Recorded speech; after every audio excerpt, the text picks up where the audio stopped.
I wanted to talk about something that I think a lot of Warframe players are either forgetting or purposefully ignoring about the way that their builds are made. So, if you ask me, any good build in endgame level content, so that is up to and including Elite Temporal Archimedia, has 3 or 4 main factors to think about: your survivability, your ability to not die in Elite Temporal Archimedia content, your damage output, your ability to kill non-attenuated enemies in Elite Temporal Archimedia, and prior content. Elite Temporal Archimedia is not the only thing that matters, but I think it is, because it is the pinnacle of quote-unquote difficulty, it is what should be averaged against. Number 3, your energy economy. So if you're able to survive and deal a lot of damage in Temporal Archimedia, but you need to regenerate 100 energy per second at all times to keep it up, that's not very viable. And then 4 would be the thing that I think a lot of people either forget or purposefully ignore because they just don't think that it actually matters, is the mobility. Now, mobility in Warframe obviously is something we're all familiar with, because for a lot of people, I think it's what drew you into the game. Bullet jumping, rolling, wall latching, wall jumping, maybe operator void sling, stuff like that. Maybe as you get later on, you use Titania's Razor Wing with Razor Wing Blitz, etc., etc. Now, when it comes to builds, I'm going to be using my Mesa build because Mesa is my quote-unquote main, so I think I have the best point of understanding to explain my concept with Mesa. Now, I'm not going to go over the entire build because, well, I don't think a lot of this needs explaining. The only thing that probably doesn't need explaining is that Ready Steel is here for secondary outburst stuff, and Primed Redirection is here for link redirection with my companion. Those are the only 2 things that I think are weird to be on here. Other than, of course, Toxic Flight. Now, I have Toxic Flight on here for the parkour velocity. The aim glide duration doesn't really come up, but it exists, and the Toxin and Bullet Jump is completely irrelevant. You're not DPSing with Bullet Jump, come on. Now, this parkour velocity obviously makes you go faster. Wow, that's crazy, who would have thought? But I take it a step further than that, because I also use 2 Tau Amber Shards for parkour velocity. Now, these add up to 45%. Toxic Flight is another, we're going to say 24%. So now we're at 69% parkour velocity. Now, on paper, that doesn't really sound like a whole lot. But we added in with Amalgam Barrel Diffusion with 60% dodge speed, which this is specifically when you press shift, this is your roll. And it gets pretty silly here. Now, Mesa being Mesa fills all of the pillars that I talked about in the beginning. She has extremely easy survivability with Shatter Shield adaptation being, adaptation has its flaws. It's not really 90% damage resist, but this is 95 plus, let's just say on the low end, 60% damage resist. This is over 98% damage resist before you take into account either Shield's damage reduction or the admittedly pitiful armor that Mesa Prime has. So Mesa Prime survives just fine. Obviously, I don't think I need to tell you guys Mesa's damage output does not need work. I'm slotting Arcane Velocity, Arcane Hotshot. I mean, I can show you the Regulators build. Wouldn't you believe it? It's crit, multi-shot. Wow, it's very hard to build Regulators. So she's got health, she's got damage. Her energy is, for the most part, solved because, well, I have 160% efficiency. I also am running Nourish because, wouldn't you know it, it's the best helmet in the game. That's crazy. What an unpopular opinion. And then I also threw in this Energy Max Shard because otherwise you're sitting at 190 max energy. And due to the way that I play Mesa with all this parkour velocity, you are recasting your 4 a whole lot. So this taking 10 energy, this lets you cast it 7 more times with a full bar, assuming you don't get any energy per second or passively. This is really useful. This is really good. And then this final red shard is for ability duration, not strength, because here's where the hot take comes in. Strength is not a stat you want to push to the moon. There is no real tangible difference in this build. If I could snap my fingers and double the strength of this build and go to 400% ability strength, this build would perform almost exactly the same. I would have a slightly easier time keeping up my energy economy because Nourish would have a stupid energy multiplier. And that's really about the only difference that a doubled strength stat would make. However, if you double any of these three stats, you double my duration, all of a sudden I'm living large. I don't have to cast these three abilities nearly as often. You double my efficiency, I never have to think about energy. You double my range, well, that one's probably not going to matter that much, but, you know, point being, there'll be a tangible benefit if you double my range. Doubling my strength literally does not matter. On a similar venue, with regulators, because I've been seeing a lot of, not a lot, but I've been seeing a few Mesa build guide videos, and I watch them even though I don't need them, just to see what people recommend. And pretty much without fail, people will recommend the Topaz Archon Shard with the on killing an enemy affected by heat status, secondary weapon gains crit chance up to 75% per shard. They do this because, of course, you're using regulators, they're a secondary, and when you can get the number to be red, it's really cool. And I get that. It is cool. I do also like it when the number is red and big. But I think if you are going to do that, you should be acknowledging and understanding that you are not maximizing your build. You are leaving room on the table to improve your build because you just want the number to be red. Which is why I don't run Tau Shards on Mesa. Also because I'm running Outburst, and I can get to 12x initial combo. So this is 240% weapon crit chance and crit damage. If this thing is active at 12x, which, spoiler alert, it always is, this kills everything.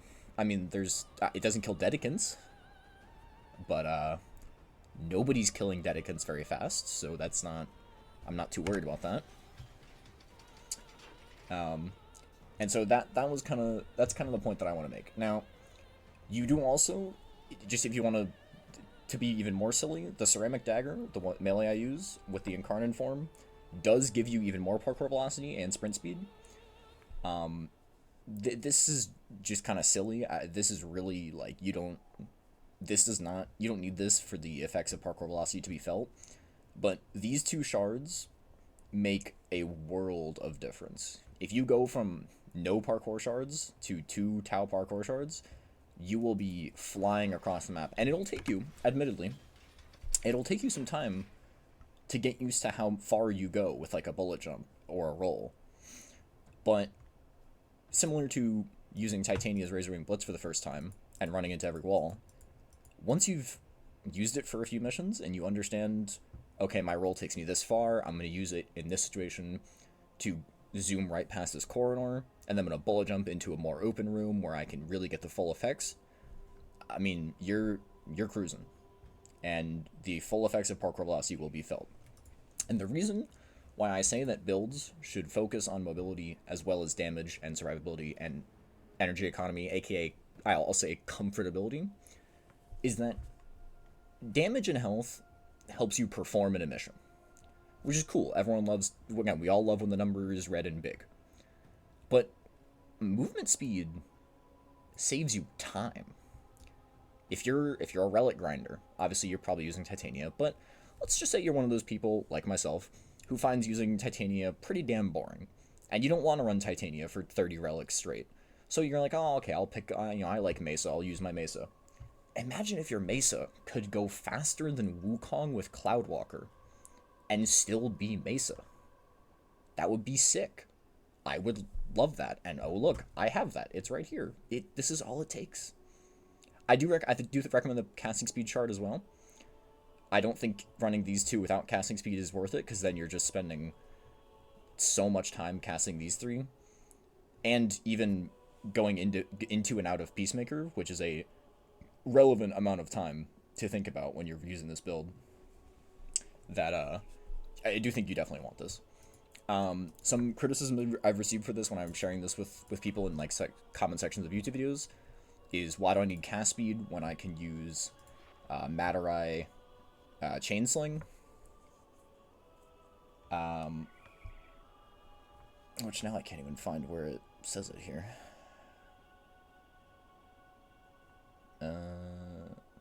its weapon efficiency.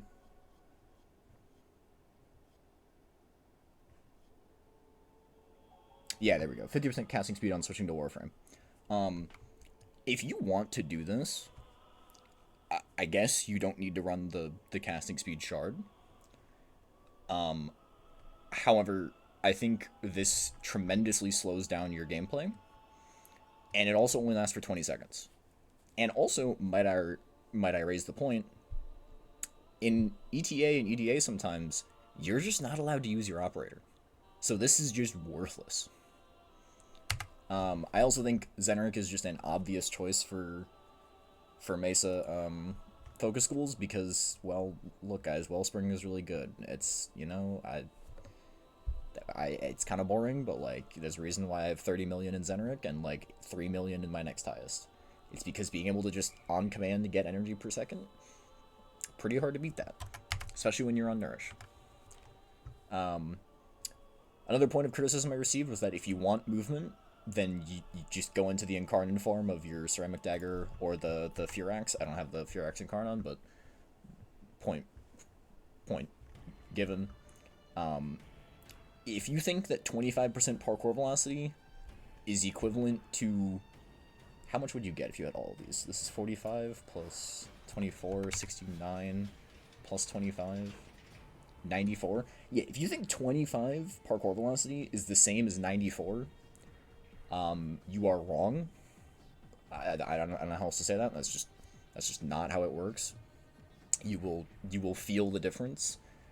It's just simply, I really cannot understand the argument for making your crit chance number go a little bit higher and deal more damage, yes, but more damage when you're already insta-killing every enemy is not actually more damage.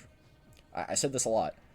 If the enemy has 100,000 HP, and I'm already dealing 1 million, why would I then spend all 5 of my shard slots to deal 1 billion damage, when I could instead spend 3 shards on making me kill 2 times more enemies per second because I'm moving faster, and then 2 shards on being able to kill more enemies for longer periods of time without regenerating my energy. That is effectively what my shards give me, compared to, oh, just slap 5 Tau Topaz shards and get 10% more damage on damage that isn't needed at all. You don't need this. But I think when you are doing something like making a build guide and you present people with, this is the definitive way to build Mesa, or we use the word objectively, and we're talking about shard slots, I think it is disingenuous to not say parkour velocity, and cast speed too. I think Amber Archon Shards are unironically probably the best shard in the game. Now for an example of this, just to prove that I am not perfect, I'm going to pull out my Korra build here, and you're going to notice very quickly, I'm not listening to my own advice here. I have 5 melee crit damage shards. Why don't I have parkour velocity shards on Korra? Well, it's very simple. I can't remember the last time I played Korra. That's not Korra's fault. That's just, I don't play Warframe like 8 hours a day anymore. So pretty much the only builds I'm really using are my Mesa up here, my Dante on occasion, who, if I go to, actually, I have the cast speed shard. I used to have Toxic Flight here too, but I swapped to Preparation. Notably, however, I don't see people use Preparation a whole lot. I think Preparation is a very incredibly good mod that people ignore because the brainwashing of this bastard of a mod has been fully cemented into the community. I use Mesa, my Dante a little bit, and then my Excalibur a good handful because I really like well, as it turns out, when you get to put Blood Rush and Galv Elementalist and Galv Steel on him, he's pretty good. But on my Excalibur, you'll notice I have the double parkour shards. I don't have Toxic Flight because you know why you need Warrior's Rest. But I run the Praetos. And this actually is another point. Everyone knows the Praetos because it's kind of a go-to melee if you are not going to use a melee in a build. If I actually just hover over my builds real quick, you'll probably notice the Praetos comes up a lot. There it is. These ones don't matter, but there's Praetos, there's the Praetos, there's the Praetos, there's the Praetos, there's the Praetos, there's the Praetos. As you can see, there's the Praetos in a lot of my builds. And I'll tell you one thing, it's definitely not there because I'm using it in these builds. It's there because, well, this evolution says plus 30% parkour velocity. And that's good. And then this one says sprint speed and slide. So it's very obvious to me that people understand the impact of parkour velocity and slide and sprint speed, because they're willing to not use an entire weapon slot. I mean, obviously, this is a build for the Praetos. I mean, it's using influence. This will kill stuff, but that's not the reason why you use it. People are taking the Praetos because it gives movement speed. So if you're willing to give up an entire weapon slot on a little bit of movement speed, why would you not be willing to give up a handful of shard slots to just make yourself that much faster? And if the argument is, well, I don't think these are actually saving you that much time, they're probably saving you seconds at most. I have not measured, and I do not know. But if I were to take a guess, I would bet that these shards have saved hours off of multiple grinds, off of just doing new content, like Whispers in the Walls, in the Entrati Labs, leveling up that syndicate, leveling up the 1999 syndicate, where you just have to do bounties over and over, and that means you have to go to extraction a lot, getting there 30 seconds faster than you would without them. I mean, you layer that over 50 missions, you're saving a lot of time. So yeah, that's kind of the point of this video. I didn't mean to show as much gameplay as I did, but oh well. Hopefully that helps get the point across better. TLDR, try out some parkour velocity shards in your build sometimes. Maybe even go a little crazy, use Toxic Flight or something. To be fully transparent, I did not used to run Toxic Flight a whole lot. I used to run Preparation.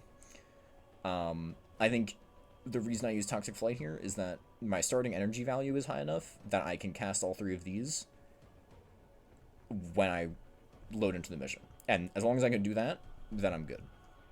If it's at the point where I can't do that, like with Dante, I believe I had Preparation on, where I need to cast 2 twice, and then my 4, and then my 1, and I don't have 160% efficiency, that's why I use Preparation on him, so that I can use all that.